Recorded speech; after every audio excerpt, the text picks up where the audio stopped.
स्वागत है आप सभी लोगों का। और आइए आज अपने लोग यूपी बोर्ड के इंग्लिश के सप्लीमेंट्री सेक्शन के जो शॉर्ट स्टोरीज का सेक्शन है उसके दूसरे पार्ट का अपने लोग सारांश देखें। क्या है दूसरा पार्ट? दूसरा लेसन कौन सा है? The thieves story. कौन सा पार्ट है? The thieves story. लेखक इसके कौन है? रस्किन बॉन्ड साहब। Ruskin bond. कौन सी कहानी पढ़नी है अपने लोगों को? The thieves story. Thieves story मतलब एक चोर की कहानी। किसने इस पाठ को लिखा है? Ruskin bond. Ruskin bond the thieves story. The thieves story Ruskin bond. याद रखिएगा। क्यों? क्योंकि कभी कभी पाठ का नाम दे करके आपसे एक नंबर वाले प्रश्न में पूछ लेता है कि फला स्टोरी के फला पाठ के लेखक कौन? तो द थीव्स स्टोरी के लेखक कौन? Ruskin bond. बहुत बड़ा नाम है ये हिंदुस्तान में अंग्रेजी साहित्य के लिए। भारत में अंग्रेजी लिखने में, अंग्रेजी की कहानियां, अंग्रेजी के लेख लिखने में रस्किन बॉन्ड साहब का बहुत बड़ा नाम है। आइए देखें कि द थीव्स स्टोरी में लेखक अपने लोगों को किस चोर की कहानी बता रहा है। तो देखिए इस पाठ को पढ़ें, इसमें देख लें कौन कौन से पात्र हैं तो आराम से कहानी समझ में आ जाएगी। देखिए इस कहानी में एक नरेटर है। नरेटर समझते हैं? नरेटर मतलब कहानी बताने वाला और राइटर मतलब कहानी लिखने वाला। तो लिखा तो है रस्किन बॉन्ड ने और कहानी जो बता रहा है, ऐसे समझे आप कि कहानी या कोई चीज लिखता कोई और है। जैसे रामचरितमानस किसने लिखा है? तुलसीदास जी ने। लेकिन अगर उसको कोई बता रहा है किसी को तो उसका नरेटर हो गया और राइटर पोएट तुलसीदास होंगे। ठीक उसी प्रकार से इस पाठ के राइटर तो रस्किन बॉन्ड है, लेकिन जो कहानी बता रहा है वो खुद चोर है, इसलिए थीव्स स्टोरी, चोर की कहानी। तो नरेटर कौन है? एक हरि सिंह नाम का लड़का। क्या नाम है? हरि सिंह। तो कहानी कौन बता रहा है? अपनी हरि सिंह, यही चोर है। और एक दूसरा पात्र याद रखिएगा, अनिल। ये दो पात्र याद रखेंगे। जिसको वो लूटता है, जिसके घर में चोरी करता है, उसका नाम है अनिल। जो चोरी करता है वो है हरि सिंह। यद्यपि हरि सिंह उसका असली नाम नहीं है, वो ऐसा चोर है कि हर महीने अपना नाम भी बदल लेता है। और चोर का काम ही अगर चोर नाम न बदल ले तो फिर पकड़ा जाए। पुलिस से बचने के लिए ये जो चोर है ये अपना नाम बदल लेता है। लेकिन इस कहानी में उसने अपना नाम क्या रखा है? हरि सिंह। तो हरि सिंह नाम का नरेटर है और अनिल नाम के व्यक्ति को वो लूटता है। इतना ध्यान में रखिएगा, फिर कहानी समझ में आ जाएगी। ये मिस्टर जो हरि सिंह है, इनकी उम्र कितनी है? 15 वर्ष। कितने वर्ष के हैं ये? 15 वर्ष। और अनिल कितने वर्ष के हैं? 25।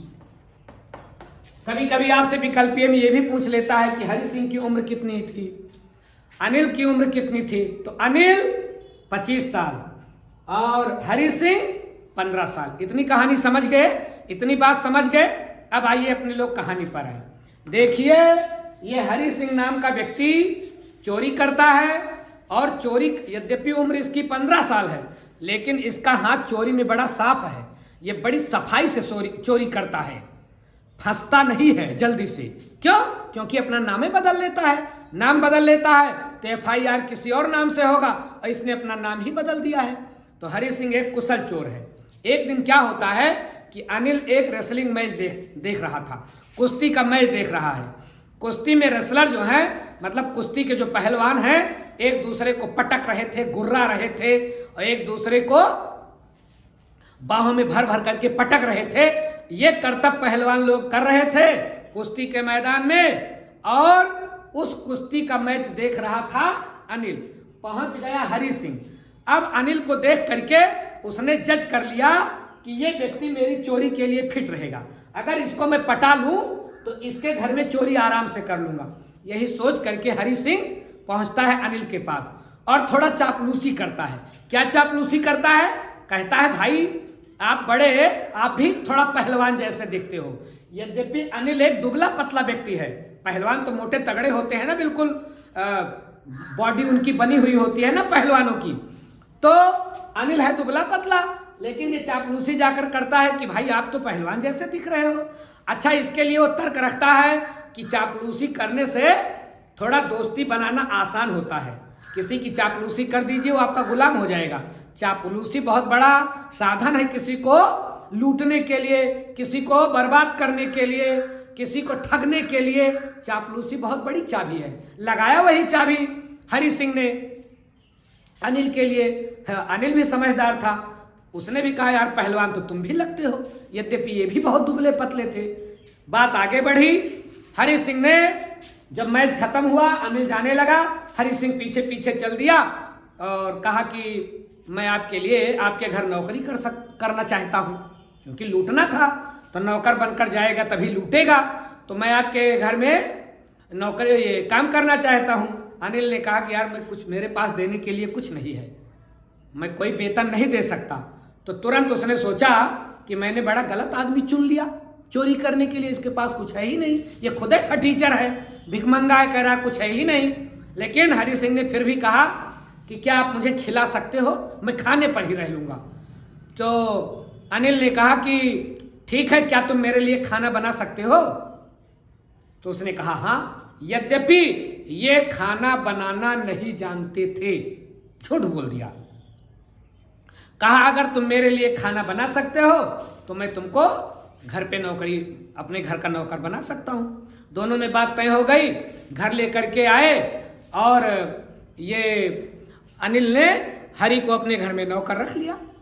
अब पहले दिन ही जब हरि सिंह ने अनिल के लिए खाना बनाया तो एकदम टेस्टलेस खाना, कभी जिंदगी में बनाया ही नहीं है। चोर आदमी चोरी करता था, होटल में खाता रहा होगा, खाना कैसे बनाना जानेगा। खाना बनाया एकदम रद्दी, इतना रद्दी खाना बनाया कि अनिल ने खाने को खाया ही नहीं, सब आवारा कुत्तों को दे दिया खाना, गली के कुत्तों को दे दिया और कहा कि मेरे सामने से तुरंत हट ही जाओ तुम। लेकिन ये इसके पास एक खासियत है, हरि सिंह के पास, ये मुस्कुराता बहुत बढ़िया है। तो वहीं मोस्ट अपीलिंग इस्माइल के साथ खड़ा रहा और जब मुस्कुराने लगा तो वो बेचारा भी मुस्कुराया और कहा अच्छा चलो ठीक है, मतलब नौकरी पर ये बने रहे। उसके थोड़े बहुत सामान को खरीद लाते, बाजार चले जाते, किराने की दुकान से सामान लाते, ये सब हरि सिंह उसके लिए हरि सिंह अनिल के लिए करने लगा। और चूंकि हरि सिंह पढ़ा लिखा नहीं है तो अनिल ने इसको पढ़ाना शुरू किया। बेसिक जो अक्षर ज्ञान होता है, वर्णमाला का ज्ञान होता है, वो करवाना शुरू किया। तो अनिल हरि को पढ़ाने लगा और हरि सिंह अनिल के लिए काम करने लगा। यद्यपि जब ये बाजार जाते थे तो चोर चोरी छोड़ सकता है, लेकिन कमंडलिया चरण करना नहीं छोड़ सकता है। तो जब ये बाजार जाते थे तो एक आध रुपए की बेईमानी तो कर ही लेते थे, एक आध रुपए तो चुरा ही लेते थे। अनिल जानता भी था, लेकिन अनिल इतना उदार था, इतना उदार व्यक्ति था, इतना काइंडफुल पर्सन था कि वो कभी कुछ कहता नहीं था कि तुमने चोरी कर ली, क्या कर लिया। जानता था कि चोरी कर रहा है, लेकिन कहता कुछ नहीं था। अच्छा, अनिल जो है उसका कोई रेगुलर वेतन नहीं था। अनिल कुछ पत्रिकाओं के लिए और कुछ न्यूज़पेपर में आर्टिकल लिखता है, पत्रिकाओं के लिए छोटी छोटी कहानियां लिखता है, उसी से जो पैसा मिल जाता था उसी से गुजारा करता था। अब कहानियां लिखने का काम, आर्टिकल लिखने का काम, ये ऐसे वेतन भोगी काम तो होते नहीं हैं। तो कभी कभी पैसा आता था, कभी कभी ये उधार लेकर के अपना काम चलाते थे। मतलब इनकी जो इनकम थी वो इरेगुलर थी, नियमित नहीं थी। कभी पैसा आया तो खूब होटल में मस्ती किया, पैसा खत्म हो गया, दोस्तों से उधार लिया, फिर पैसा आया तो दोस्तों को उधार दिया, जो बचा उससे अपना काम किया। ऐसे ही अनिल का जीवन चलता था, कोई खास आमदनी अनिल की नहीं थी। अब आप लोग ध्यान रखें कि एक दिन अनिल को अच्छा खासा पैसा मिल गया। अनिल को एक दिन अच्छा खासा पैसा मिल गया। अब वो पैसा लेकर के आया तो हरि सिंह ने देख लिया। यद्यपि इतने दिन अनिल के साथ रहा, लेकिन जब पैसा देखा तो नीयत खराब हो गई।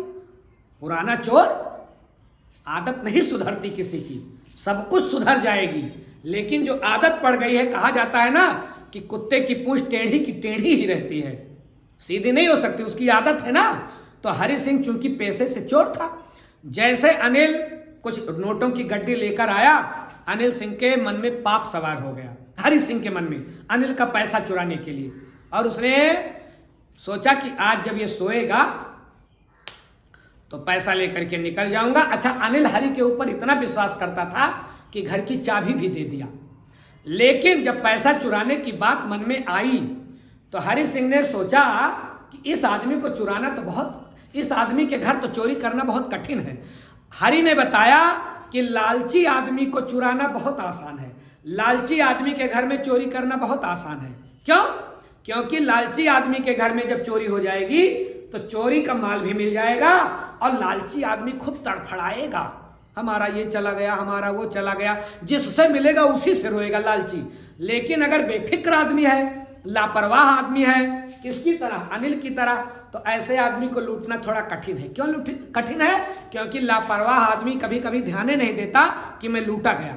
तो हरि सिंह सोचता है कि जब किसी को लूटा जाए और थोड़ा परेशान हो तब चोरी करने का मजा है, और किसी को लूट लिया गया, उसके ऊपर कोई असर ही ना पड़ा तो चोरी करने का सारा मजा ही किरकिरा हो गया। आप किसी को चिढ़ाओ और वो चिढ़े ना, तो चिढ़ाने का सारा मजा किरकिरा हो गया, अपने को खुद कष्ट होता है। तो हरि सिंह ने सोचा कि अनिल चूंकि एक लापरवाह व्यक्ति है, मस्त मौला व्यक्ति है, बेफिक्र रहने वाला व्यक्ति है, ऐसे व्यक्ति को चुराने में कोई खास मजा नहीं है, लेकिन चुराऊंगा। क्यों चुराऊंगा? इसका पैसा जो गड्डी लेकर के आया है और ला करके अपने सिरहने रख दिया गद्दे के नीचे। अनिल सिंह इतना बेफिक्र, अनिल और हरि सिंह सब देख रहा है। सोचा इसको चुरा लूं पैसा। एक तो क्या क्या तर्क रखता है पैसा चुराने के पीछे। पहला तर्क तो यह रखता है कि मिस्टर मुझे वेतन नहीं देते, अगर वेतन देते होते चोरी करके अपनी चोरी को जस्टिफाई कर रहा है हरि सिंह। और क्या कह रहा है? ये मुझे वेतन नहीं देते। दूसरा, ये पैसा भी ले जाकर के अपने दोस्तों पर उल जलूल खर्च कर देंगे, ऐसा भी नहीं कि ये रखेंगे, पैसा रखने का उसका स्वभाव ही नहीं है। कवि लेखक ये ज्यादा संग्रह नहीं करते, रियली ये हृदय से संत ही होते हैं। तो उसने सोचा ये ले जाकर के अभी दोस्तों पर खर्च करेगा, होटलबाजी करेगा, और मुझे वेतन भी नहीं देता, अच्छा मौका मिला है, चुराएंगे। शाम को जब अनिल सो गया तो हरि सिंह को नींद कैसे आए, पैसा चुराना है, बस चोरी के काम में माहिर था ही, इसका हाथ साफ था पहले से ही। जैसे सोया, करवट बदला, ले जाकर के अपना हाथ, जैसे अनिल जो है जैसे सोया और थोड़ा इधर उधर करवट लिया, जब गहरी नींद में आ गया और हरि सिंह ने जान लिया कि अनिल सो गया है, तो जा करके गद्दे के नीचे अपना हाथ डाला और पैसा निकाल लिया। 50-50 के नोट, 600 रुपए। खुश हो गया, मस्त, कहा अब तो मैं कुछ दिन ऐसे रहूंगा जैसे अरबियन सरदार। 600 तो बहुत बड़ी रकम थी, पुराने जमाने का मामला समझो, 6 लाख पा गया, 60,000 पा गया। निकल, चाबी थी, निकल गया खोल करके, भागा स्टेशन की ओर। और रात में जब चोरी करके भागा तो सोचा कि 10:30 बजे लखनऊ जाने वाली ट्रेन मुझे मिल जाएगी। इस टाइम से निकला, ट्रेन पर चढ़ने के लिए प्लेटफार्म पर गया, टिकट विंडो की ओर नहीं गया। क्यों टिकट विंडो की ओर नहीं गया? क्योंकि हरि सिंह बताता है कि मैंने अपनी जिंदगी में कभी टिकट लेकर यात्रा किया ही नहीं है, सीधा गया, ट्रेन एकदम छूटने ही वाली थी। हरि सिंह लिखता है, अपने लोगों को कहानी में बताता है कि मैं चाहता तो आराम से ट्रेन को पकड़ लेता, लेकिन पता नहीं किस अंतरात्मा की आवाज ने हरि सिंह को रोक दिया और ट्रेन की ओर वो बढ़ा ही नहीं। ट्रेन चली गई और ये खड़ा खड़ा देखता रहा। कभी कभी अपने लोगों की ये जो अंतरात्मा है ये गजब गजब निर्णय दिलवा देती है। क्योंकि अनिल एक ऐसा व्यक्ति था जिसने हरि सिंह के ऊपर विश्वास किया था। अब वो अंतरात्मा ने आवाज दे दी कि ऐसे व्यक्ति को लूटना ठीक नहीं है जो तुम्हारे ऊपर इतना ब्लाइंड बिलीव करता है, चाबी तक दे दिया घर की। तो अंतरात्मा ने रोक दिया। अब ये बेचारे लौटे अब लौटे, फिर लालच जगा, सोचा कि कहीं होटल में जाऊं, मस्ती करूं, लेकिन फिर सोच रहा है कि अगर होटल में जाऊंगा, मस्ती करूंगा तो फिर पकड़े जाने का डर है। कितना छोटा बच्चा इतनी रात में होटल में, इतना पैसा, होटल वाले को शक होगा, पकड़वा देगा। होटल नहीं गया, एक मैदान में गया, बेंच पर बैठ गया। अचानक नवंबर का महीना अचानक थोड़ा बहुत बूंदाबांदी शुरू हो गई। ये मिस्टर भीग गए, इनके कपड़े के साथ पैजामे में रखा हुआ इनका वो पैसा भी भीग गया। अब ये सोच रहे हैं मैं क्या करूं, किसके पास जाऊं, इस शहर में तो मुझे कोई पहचानता भी नहीं है। एक ही व्यक्ति इस शहर में मुझे पहचानता है, कौन? अनिल, जिसको मैं लूट करके भागा हूं। बहुत अंतर द्वंद में परेशान हरि सिंह। इसका मतलब हरि सिंह एक इमोशनल व्यक्ति है। चोर तो है, लेकिन चोर भी इमोशनल होते हैं। एक एक चोर जब सुधरे तो नया कीर्तिमान बना दिया। अंगुलीमाल सुधर गया, नंबर 1 का संत हुआ, और वाल्मीकि नंबर 1 के डाकू, किसी को नहीं छोड़ते थे, लेकिन सुधरे तो रामायण के रचयिता हो गए। पता नहीं कब आत्मा झकझोर दे, पता नहीं कब किसी संत से मिलन हो जाए और हमारा सुधार कर दे। यही है द थीव्स स्टोरी।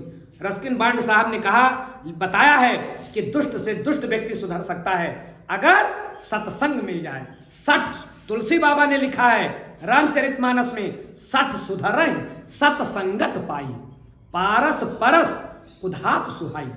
जैसे पारस पत्थर के स्पर्श से लोहा सोना हो जाता है। लोहा 50 रुपए किलो और सोना 80,000 रुपए तोला। किसके संग से लोहा सोने में बदल जाता है? पारस। तो पारस पत्थर एक संत जैसे होते हैं। संत भी अपने स्पर्श से 2 टके के आदमी को लाख टके में कन्वर्ट कर देते हैं। तो भैया, ये अनिल के सच्चे स्वभाव ने, अनिल के हरि सिंह के प्रति विश्वास ने हरि सिंह को बदल दिया। फिर लौटा, कहा जो होगा देखा जाएगा, लेकिन पैसा मैं वापिस करूंगा, और अनिल मुझे पढ़ा लिखा अगर देगा तो पढ़ लिख करके मैं इतना पैसा कमा सकता हूं कि इस चोरी से ज्यादा पैसा कमा सकता हूं। पैसा तो चोरी में भी कमाया जाता है, पैसा कसाई भी कमाता है, पैसा चोर भी कमाता है, पैसा तो हर व्यक्ति कमा रहा है। लेकिन पैसा कमाने के साथ साथ अगर आप इज्जत भी कमा रहे हो तो वो पैसा का कमाना है। इज्जत भी कमाइए, पैसा भी कमाइए। इज्जत कमा करके पैसा कमाओगे, किस काम का है? वो तो कसाई भी कमा लेता है, डकैत भी कमा लेता है, चोर भी कमा लेता है, हर आदमी कमा लेता है ना। हरि सिंह के मन में बात आई, अगर अनिल ने मुझे पढ़ा लिखा दिया तो मैं इज्जत के साथ यही पैसा कमाऊंगा। अंतरात्मा ने आवाज दी, फिर लौट करके गया, फिर अंदर घुसा, नोटों की गड्डी निकाली, जैसे लिया था वैसे गद्दे के नीचे रख दिया और जा करके जहां सोया था वहीं सो गया। सवेरा हुआ तो अनिल मिला हरि से, और उसने जो है उठने के बाद, अब हरि तो सोच रहा है कि अनिल अब जान गया है, होगा अगर मेरी चोरी की बात को तो बड़ा गड़बड़ हो जाएगा। अब अनिल ने क्या किया कि उस नोटों की गड्डी से एक 50 रुपए का नोट निकाला और हरि सिंह को दिया। ये कांप गया कि अब क्या होगा, अनिल तो बहुत मुझे मारेगा, पीटेगा, निकाल देगा। लेकिन अनिल तो एक संत है ना, संत ही किसी दुष्ट को सुधार सकता है, पुलिस नहीं सुधार सकती। अगर पुलिस के सुधारने से लोग सुधरते तो अब तक पूरी दुनिया सुधर गई होती ना। किसी अच्छे व्यक्ति के संसर्ग से ही कोई सुधर सकता है। अनिल ने 50 रुपए का नोट हरि सिंह को थमाया, कहा लो अब तुम्हें वेतन दिया जाएगा हर महीने, और कहा कि चलो आज हम लोग अब वाक्य को लिखना सीखेंगे। अभी तक एक एक अक्षर लिखना पढ़ना सीख रहे थे, अब पूरा सेंटेंस लिखना हम आपको सिखाएंगे। और 50 रुपए का नोट भी दिया, कहा तुमको वेतन भी मिलेगा। हरि सिंह तो अवाक, ये क्या? और नोट को जब छुआ तो नोट जो पानी बरसने के समय नोट भी गीले हो गए थे, पैजामे में रखे हुए कपड़ा भी गीला हो गया था, नोट अभी भी गीला था। तो अनिल तो सब जान गया कि सूखा सूखा नोट आया और ये गीला कैसे हो गया, ये कारनामा हो ना हो हरि सिंह का है। अनिल सब जान गया, लेकिन हरि सिंह लिखता है, कहानी बताता है कि अनिल ने ना अपनी आंखों से ये एहसास होने दिया कि मैंने चोरी की है, और ना मुंह से एक शब्द कहा, ना उसके होठों ने कुछ कहा, ना उसकी आंखों ने कुछ। आई लैंग्वेज बता देती है कि आपके मन में क्या है। आंखों की भाषा भाई, बॉडी लैंग्वेज, शरीर की भाषा, लेकिन आंखों से उसने ये साबित नहीं होने दिया कि तुमने चोरी की है, छुपा लिया। यही तो संत का स्वभाव होता है। तो अनिल एक बहुत ही अच्छा चरित्र है, और हरि सिंह उससे भी अच्छा चरित्र समझो, क्योंकि वो नहीं चाहता था कि किसी ईमानदार व्यक्ति को मैं ठगूं, इसीलिए अपनी अंतरात्मा की आवाज सुन करके वो लौट आया। तो ये भैया जो है, ये कहानी द थीव्स स्टोरी ये बताती है कि किसी के अंदर परिवर्तन हो सकता है, अगर परिवर्तक अच्छा है तो। अगर कोई अच्छा व्यक्ति है तो उसके संसर्ग में बुरा व्यक्ति भी अच्छा हो सकता है। कितना भी नामी चोर क्यों ना हो, वो अपनी चोरी के आदत को छोड़ सकता है, अगर अनिल जैसा कोई व्यक्ति मिल जाए तो ये भैया कहानी का पूरा आपको सारांश बताया गया। द थीव्स स्टोरी किसकी लिखी हुई है? Ruskin bond. एक चोर का हृदय परिवर्तन हो गया। कुल मिलाकर के कहानी का जिस्ट ये है, और किसके कारण? अनिल के कारण, क्योंकि अनिल बड़ा विश्वासी व्यक्ति है, किसी पर भी विश्वास कर लेता है, और हरि सिंह ने उसके विश्वास को अंततः तोड़ा नहीं। तो ये रही द थीव्स स्टोरी। ऐसी ही अन्य जानकारियों के साथ, अगले पाठ के साथ हम आपसे जल्दी ही मिलेंगे।